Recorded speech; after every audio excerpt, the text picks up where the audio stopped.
Bonjour à tous les internautes présents, merci de nous rejoindre. Vous pouvez, vous le savez, poser vos questions sur #Assurance TV sur Twitter. Tout cela est modéré, bien évidemment. Notre dossier du mois. Comment répondre aux exigences clients? Nous vous remercions de nous avoir rejoints sur le plateau. Blandine Chagall, vous êtes directrice des affaires directes d'Aviva. Bonjour. Bonjour Jean-Luc. Pascal Chaplon, vous êtes ici au titre de vos fonctions à AGA. Vous êtes vice-président AGA. Bonjour Jean-Luc. Karine Gornieu, vous êtes directrice en charge du développement des partenariats IARD et prévoyance générale. C'est bien ça? Exactement. Bonjour Jean-Luc. Bonjour. Et Nicolas Paoli, vous êtes dirigeant du cabinet Segui et Paoli. Voilà. Bonjour Jean-Luc. Bonjour Nicolas, merci. Vous venez de loin. Merci de nous rejoindre. Vous êtes le provincial de l'étape, c'est ça? Je suis le provincial de l'étape, oui, tout à fait. Mais maintenant, on entend un peu mieux. Paris avec le digital est aujourd'hui la place du village pour nous. Hein. Parfait. Voilà. Vous le savez tous, le monde des affaires se métamorphose et les manières de capter les clients sont différents, se transforment, confrontés à un contexte concurrentiel exacerbé, à des clients de plus en plus exigeants. Les entreprises doivent être résolument tournées vers les exigences clients. Excusez-moi. Tout d'abord, une première question pour engager cette conversation. Les clients ont-ils vraiment changé? Est-ce qu'ils ont augmenté leurs exigences? Et puis, est-ce qu'ils ont raison? Qui veut se lancer? Blandine? Ouais. Est-ce qu'ils ont toujours raison, les clients? Principe de base dans le service, le client a raison. Le client est roi, il a raison. Donc Ils ont changé? Ils ont changé. Ils ont changé, mais aussi parce que l'environnement a changé. Je veux dire, il y a plus de comparaisons possibles, et pas seulement en assurance. Hein. Avant, il y avait les taxis. Un seul ou deux taxis, et puis après il y a eu Uber. Donc ils ont des exigences, ils voient qu'il y a autre chose, qu'on peut apporter du service en plus, qu'il y aurait un bénéfice. Et du coup, effectivement, à ce moment-là, c'est du taxi qui était réglementé. En assurance, où on va se le dire aussi, on n'a pas toujours été les meilleurs en termes de service client. On était très produit, profitabilité, capital, enfin intérêt économique. Le client, avec la loi Hamon, il s'est dit tiens, je suis pas obligé de rester en fait. Et nous, on a pris un peu plus de temps parce qu'on avait un peu de stock. Hein. On avait des clients qui étaient là et qui peu à peu ont changé leur comportement. Mais oui, ils demandent qu'on réponde au téléphone, ce qui paraît la moindre des choses. Voilà. Que quand ils appellent une entreprise, si c'est pour un contrat et qu'ils demandent sur un autre contrat, ça soit la même personne, qu'on réponde du coup à toutes leurs questions une fois. Et puis en plus avec de l'empathie, ça serait vraiment bien. C'est ça aussi. Pascal, ils ont changé ces clients ou pas? Je ne sais pas si les clients ont changé, mais leurs attentes ont changé. Ouais. Et en tant que tel, on vit dans un monde d'immédiateté et l'assurance n'y échappe pas. Aujourd'hui, tout doit être rapide. Comme Netflix, quoi. Exactement. Il faut une réponse tout de suite. Quand un client poussait la porte de mon agence il y a 10 ans, il ne savait pas quel tarif il allait avoir. Aujourd'hui, il a fait le panorama du marché, il sait qui sera le plus cher, qui sera le moins cher. J'ai un fusil à un coup. J'ai une chance, quand j'annonce mon prix, je suis bon ou je suis pas bon. À partir de là, effectivement, on peut considérer que le client a changé. Mais je pense surtout que leurs exigences sont très fortes parce que le service, ça doit être notre cœur de métier. Et le tarif ne fera pas tout. Et je pense qu'il faut aujourd'hui... Ils achètent Exactement. Ils achètent le sinistre, enfin, le fait de résoudre un problème en cas de sinistre. Quand tu achètes une paire de jumelles, tu regardes dedans, tu vois si elle fonctionne ou si elle fonctionne pas. Quand tu achètes un contrat d'assurance, tu achètes le service. Ça sera pour plus tard. C'est compliqué. Car ils ont passé. Et je partage effectivement, les clients challengent de plus en plus leur assureur. Ils veulent qu'on réponde de façon précise à leurs besoins. Et leurs besoins, ils n'entrent pas forcément dans les contrats standards du marché. Et donc leurs exigences, c'est du sur-mesure, de la marque blanche. Tout de suite, tout de suite. Tout de suite, de l'immédiateté. Excusez-moi, c'est vraiment ça dans la vraie vie, c'est à ce point-là, quoi. C'est vraiment, voilà, c'est vraiment du sur-mesure, et donc on a cette solution, la mise en place. Alors, est-ce que c'est nouveau ou pas? Nous, ça fait 40 ans qu'on fait du sur-mesure, alors je sais pas si c'est nouveau. En tout cas, ce qui est sûr, c'est qu'ils veulent accéder à ces offres de sur-mesure de façon beaucoup plus simple. Ça, c'est aussi, et c'est ce qu'on disait avec le digital, hein, et de façon beaucoup plus rapide. Donc ça, c'est vraiment les changements et les évolutions des clients. Nicolas, on reparlera de l'inauguration tout à l'heure de votre agence 3.0. Alors, les clients, ils ont changé ou pas? Vraiment? Alors, je vais reprendre ce que mes petits camarades mes camarades tout simplement viennent de dire. C'est qu'ils ont bien évidemment changé, mais je dirais même plus, ils ont évolué. Tout évolue, tout accélère. Aujourd'hui, le consommateur lui-même en sait, avec le web, avec l'accès à Internet, en sait quasiment autant que nos propres collaborateurs. C'est comme quand il va chez le médecin, il a déjà quasiment fait son diagnostic, c'est ça? C'est ce que vous êtes en train de dire? On en est presque là. Alors aujourd'hui, avec les process d'accélération, la technologie, etc., on va peut-être y arriver. Heureusement, aujourd'hui, l'intelligence situationnelle et humaine nous permet encore d'exister, grâce à Dieu. Et je pense qu'il a évolué, surtout édicté par ce mode de consommation qui est mené aujourd'hui par les GAFA, demain par les Chine, Bien sûr. et qui devient une référence, qui devient le standard. Donc il faut absolument, aujourd'hui, être en réaction, être en réactivité. Qu'il ait raison ou qu'il ait tort, je dirais qu'aujourd'hui, à ce stade, ce n'est plus mon problème. Ce que je veux, c'est répondre à ses besoins.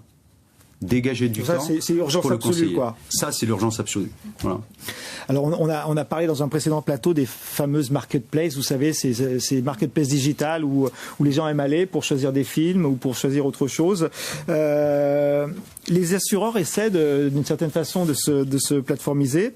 Karine, au sein de Generali, vous pilotez, vous, l'intégration des offres en marque distributeur. Et quel est votre sentiment sur cette relation digitale si on rentre dans le voie du sujet, elle est souvent affinitaire, elle est technologique essentiellement. Quel est votre point de vue ? Alors moi je trouve qu'on assiste à un phénomène qui est extrêmement intéressant justement sur l'assurance, c'est l'arrivée de ces marketplaces. C'est-à-dire qu'on voit arriver des demandes de nos distributeurs.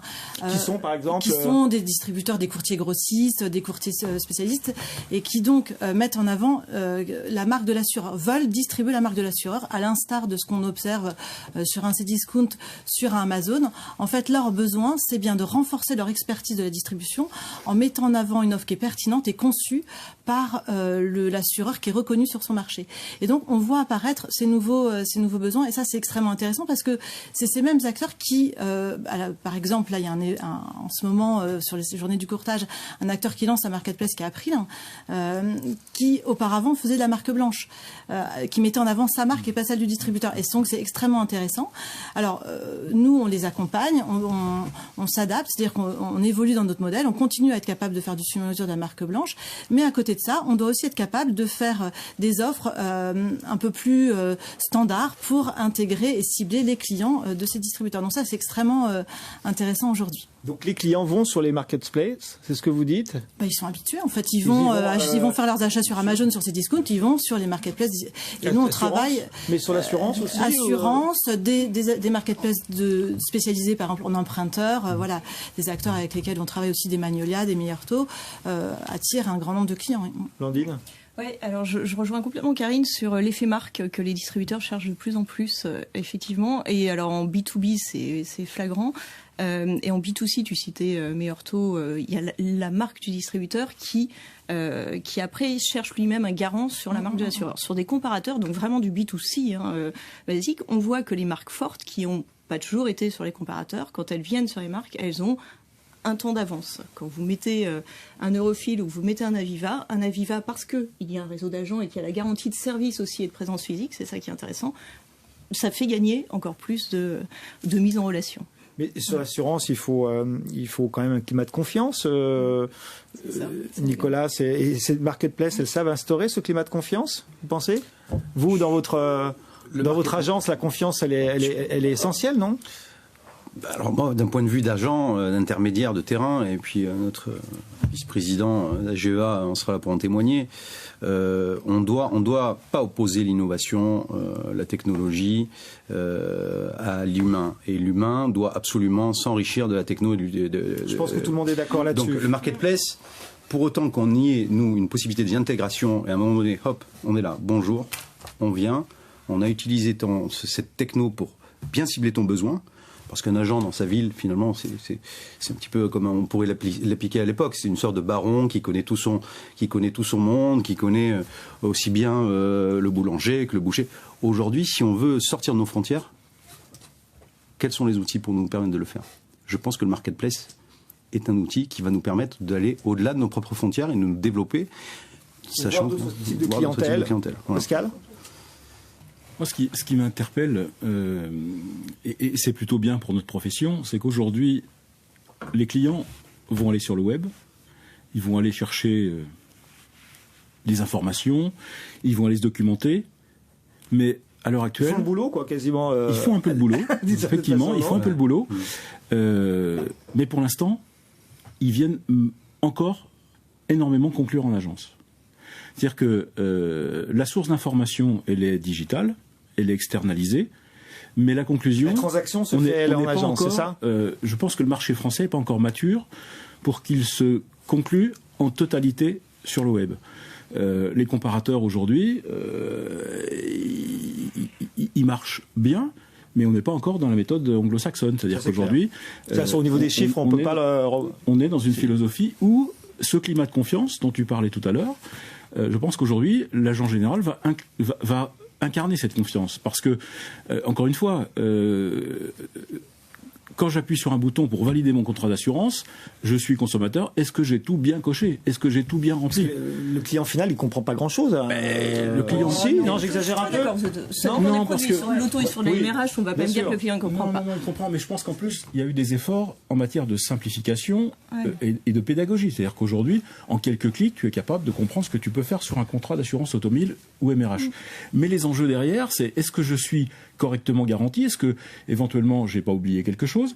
Et c'est là où ce capital confiance de l'intermédiaire doit être important. Et encore une fois, on pourrait parler de l'omnicanalité. Aujourd'hui, le client, il faut qu'il puisse nous contacter par X moyens. Ouais. Peu importe, mais quand il l'aura décidé. Exactement. Et cet outil-là, c'est celui qui va être branché sur l'agence.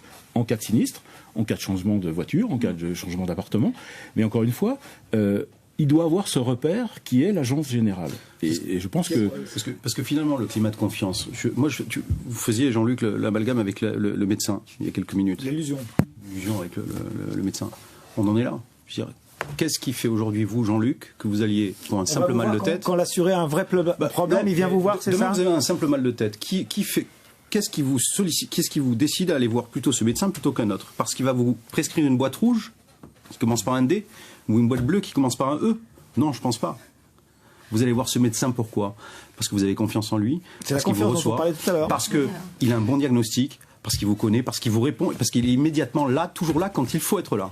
Et ça, c'est le rôle de l'humain et de l'agent ou de l'intermédiaire sur le terrain. C'est ce que le client veut quand il Mais veut. Si tu veux, les outils, ce sont des accessoires. Aujourd'hui, quand on parle de transformation digitale, pour moi, ça veut rien dire.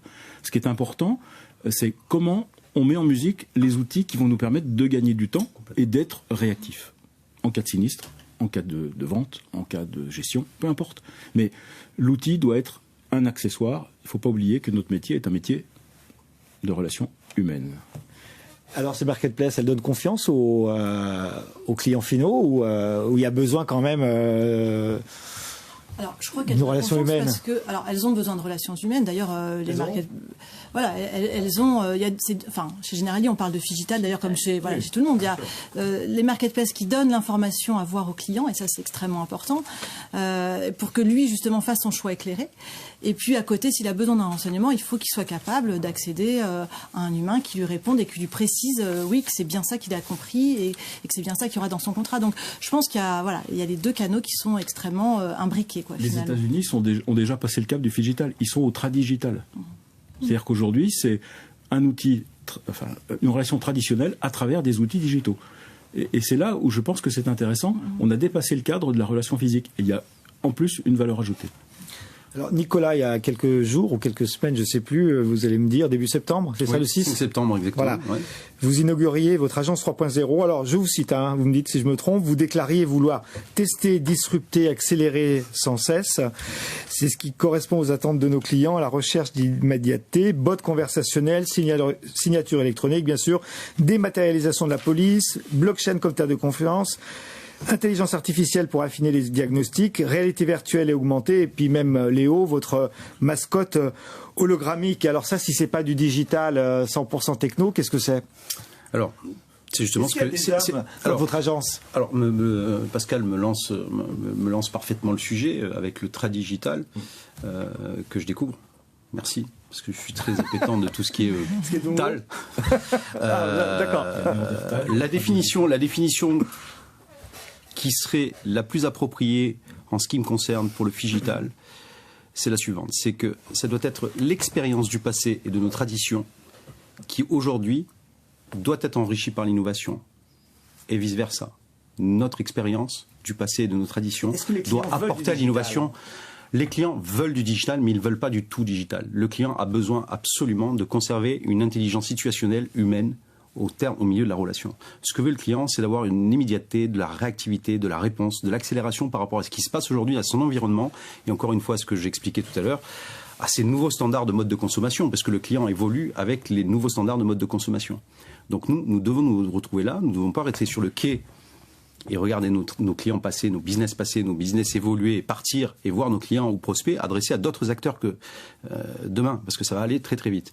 Donc aujourd'hui, sans cesse se renouveler est important, mais pour autant, il ne faut pas avoir peur de ce digital, il ne faut pas l'opposer, il faut ni plus ni moins l'utiliser comme complémentarité, parce que, oui, à mon sens, je finis, d'optimiser l'efficacité opérationnelle par l'outil va nous permettre de dégager du temps et de nous recentrer sur nos fondamentaux qui sont le conseil, qui sont l'accompagnement, qui sont la présence, plus de services, plus de qualité.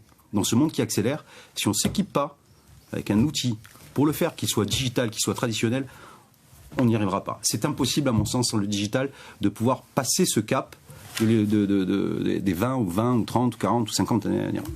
On a quand même l'expression, sans remettre en cause ce que vous dites, Nicolas, que l'excellence de la relation client passe par la technologie. En tout cas, on entend sans arrêt, on a mis un bot en place, on a mis une appli en place, on n'a jamais dit, on a des super conseillers en agence qui... Si ouais, alors, et pourtant, je suis le direct. Je suis le direct et en force d'acquisition, c'est le digital et d'autres sources d'acquisition que les traditionnelles. Mais la force aujourd'hui du direct, même s'il y a une part de clients importante qui sont sur le web, c'est le numéro de téléphone et la qualité des conseillers. Chez moi, voilà, ils ont 20 ans d'expérience, ils ont toujours été là et ils connaissent leurs produits. Après, par rapport, donc non, je pense que vraiment l'humain reste, et encore plus au moment de l'indemnisation aussi. Le bot, c'est très bien si ça décharge sur des choses, mais d'abord, ça n'a aucun intérêt de communiquer à un client. Vous êtes plutôt avec un bot plutôt qu'avec un conseiller. Il en a rien à faire, le client. Ce qu'il veut, c'est appeler, pouvoir avoir un décroché en quelques secondes plutôt qu'en 20 minutes, et puis après, à un moment, être orienté correctement vers quelqu'un qui a sa bonne réponse. Le reste, ça doit être transparent. C'est bien si c'est du service en plus. Ce qu'on veut donner, quelle que soit la forme, c'est du service. Et par rapport à votre point, moi, je crois en plus que ce qu'apportent ces technologies, c'est que ça vous permet de vous concentrer là où vous avez vraiment de la valeur. Il y a des clients... Vous ne pouvez pas tous les voir. Il y a des clients qui ont une appétence pour plus de conseils et qui en ont besoin parce que leurs risques ont changé. Voilà. Et qu'il y a une répartition des rôles dans tout ça, effectivement, et une accélération qu'on... Pardon, Pascal, vous partagez ce point de vue. La relation client, c'est une affaire pas que de digital, mais aussi de compétences, mais aussi de formation parfois. Mais parce qu'il faut, pour être on peut pas dissocier. Efficace par rapport au client, il faut être formé. Les deux. C'est-à-dire qu'aujourd'hui, notre métier, il a beaucoup de facettes. Et il n'y a pas un agent général qui ressemble à un autre agent général. Aujourd'hui, on a des agents généraux qui vont être spécialisés sur le marché de l'entreprise, on a des agents généraux qui vont être spécialisés sur les assurances collectives, on a des agents généraux qui vont être sur le mass market. Et là, effectivement, en fonction de la spécialité de l'agent, on va avoir des outils qui seront adaptés.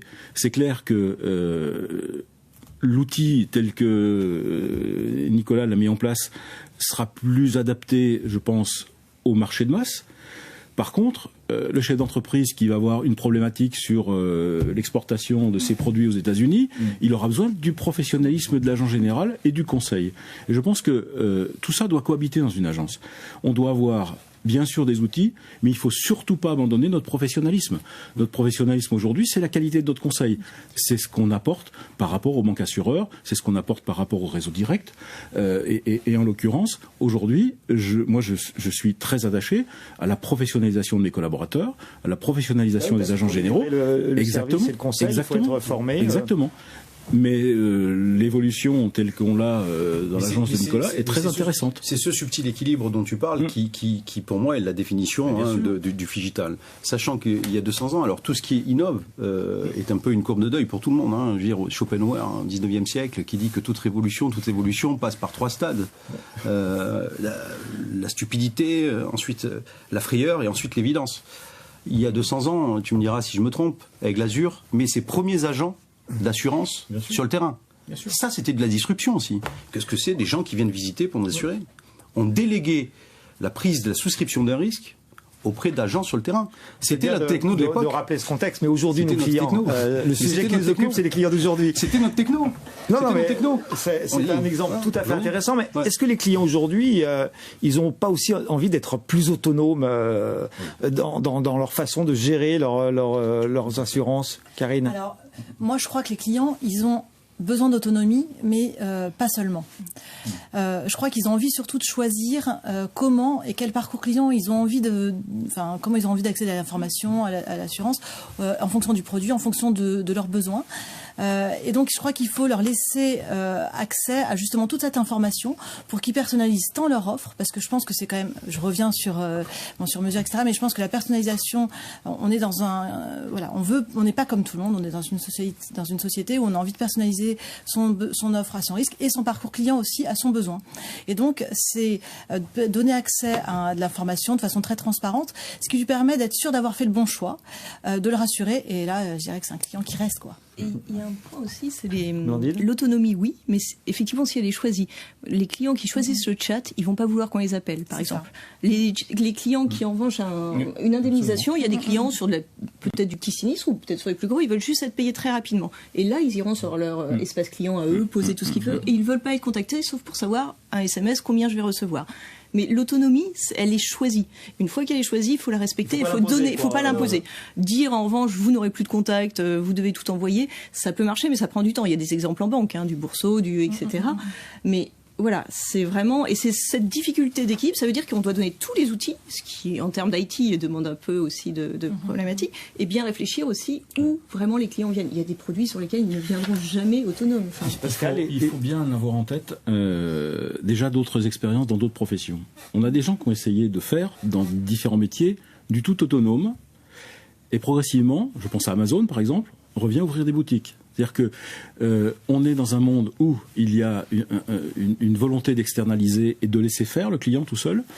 Ça réduit les coûts au passage en même temps. Bien sûr, faut pas l'oublier. Non, mais ça c'est évident. Là, côté compagnie, c'est évident que c'est une bonne. Oui, c'est une bonne idée. Oui, on était bien d'accord. Ça n'empêche que aujourd'hui, effectivement, le client doit pouvoir décider de parler à quelqu'un quand il a décidé de le faire. C'est ça. Je pense que c'est ça la bonne expérience client. Mais bien sûr, c'est la bonne expérience client. Et la réponse à tout. C'est facile de gérer un sinistre automobile. C'est plus difficile de gérer un sinistre dégâts des eaux dans une maison. Autant on peut gérer un sinistre de masse à travers un constat amiable. Gérer un constat amiable, c'est facile. Le client, avec un peu d'expérience, on peut expertiser à distance, on peut régler très vite, ça marche très bien. Par contre, quand j'ai mon salon avec la commode 18e qui a les pieds qui ont trempé dans l'eau, c'est un peu plus difficile, et là, ça va nécessiter une approche peut-être un peu différente, où on a, à mon avis, encore pas suffisamment avancé. Je pense que là, on peut encore progresser, même si on peut donner l'impression au client d'avoir un peu d'autonomie. Mais il faudra une intervention peut-être un peu différente sur ce que vous êtes en train de dire, c'est qu'aujourd'hui, le client, il veut du sur-mesure et pas du prêt-à-porter. Il veut vraiment... Il veut du sur-mesure au prix du prêt-à-porter, c'est ça. Mais ça, est-ce que c'est possible Tout est possible. Qu'est-ce qu'il veut le client? Tout est possible, et ces outils doivent justement nous permettre de gagner des coûts de productivité. C'est évident. Il faut qu'il ait le sentiment d'avoir du sur-mesure. Voilà. On n'est pas obligé de faire du sur-mesure. Le sentiment. Voilà. Non, mais je partage. Si on prend les risques, sur du risque simple, on a tous les mêmes risques. Donc les produits, vous pouvez après proposer du sur-mesure sur, à la rigueur, la longueur des manches. Est-ce que tu veux un petit peu d'assistance, beaucoup d'assistance, et avec le prix qui va avec, puisqu'on t'arrive quand même comme ça.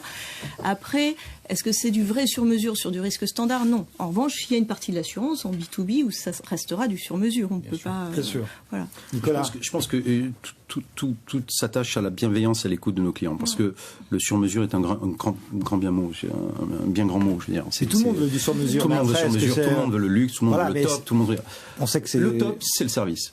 C'est d'être là quand il faut être là. C'est répondre à ses attentes, à ses besoins, quand il en a besoin. Ça, c'est le luxe, c'est plus que le sur-mesure, ça. C'est la Rolls-Royce aujourd'hui de la relation commerciale.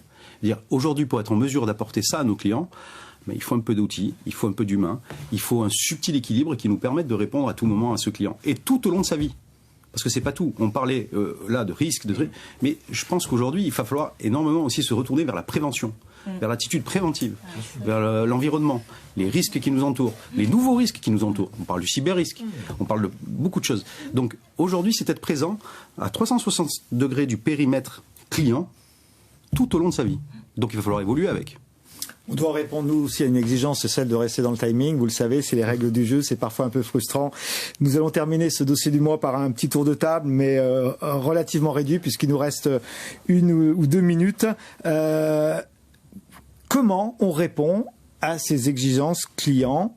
Quel est l'ingrédient indispensable, selon vous? Blandine, vous commencez? L'ingrédient indispensable. Penser client dès l'origine d'une idée. On veut mettre un nouveau service, on veut faire un nouveau produit, on veut faire de l'omnicanalité, voilà, on met le client au centre dès le début. Et tout est pensé à partir de ça. Voilà. C'est pas nouvelle techno, qu'est-ce que ça apporte au client? Sinon, on n'y va pas. C'est comme Amazon. Hein. On fait d'abord, si ça n'apporte rien au client, s'il n'y a pas de valeur pour le client, on n'y va pas. Même s'il y a des réductions de coûts derrière, ça ne doit pas être drivé par la réduction de coûts. Sincèrement, on est une industrie où on n'a pas besoin d'être tout le temps drivé par la réduction de coûts, notamment quand on fait la science vie, je veux dire. Mais voilà, donc pensez client au centre. Si on n'est pas capable en une phrase de dire c'est ça le bénéfice que je veux pour le client, c'est pas la peine d'y aller. Pascal? Des outils simples, de la disponibilité, du professionnalisme. Ça se passe aux commentaires. Nicolas, on laissera terminer Karine. De l'authenticité. C'est quoi l'ingrédient c'est pour répondre aux exigences clients? L'authenticité dans la relation avec nos clients, la proximité,